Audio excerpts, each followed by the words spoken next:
Opposition leader the Honorable Lester Bird opened up debate on the 2011 budget presentation by giving a historic overview of the former administration's accomplishments in the area of education. Bird says the 2011 budget presentation is lacking an aggressive agenda when it comes to education. It certainly appears that an expenditure of $77 million from $795 million of recurrent expenditure is not exactly a statement of high priority. That's all you give education? However, MP for St. George's and Minister responsible for education, the Honorable Dr. Jackie Quinn Leandro, says contrary to the leader of the opposition, the former administration did more stifling of the country's educational system rather than advancing it. The Honourable Member for Rural East would like this nation and this Honourable House to believe that the Labour Party government had, these are his words, education as the #1 priority of the government. In fact, he used the word quintessential to the Labour government. And I would have to say, Madam Speaker, as the Minister of Education, that this is laughable. When you look back at the track record,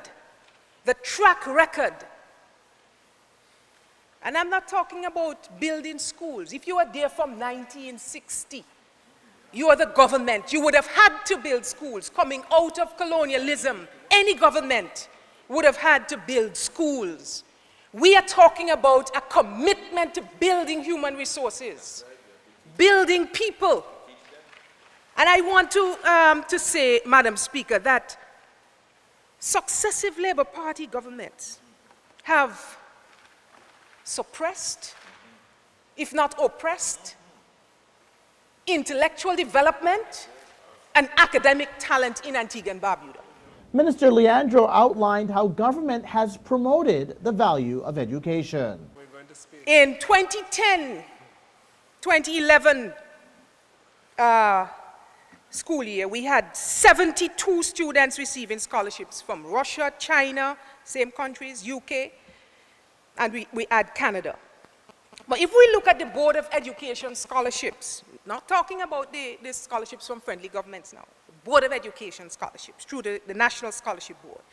Last year alone, the government granted 160 scholarships to young Antiguans and Barbudans. Through the Board of Education. When we got into office in 2003, the number was 108. In 2002, and Honorable Madam Speaker will be able to attest to these figures, it was 127. And I want you to look at the progression under this government. In 2004, we granted 163 scholarships.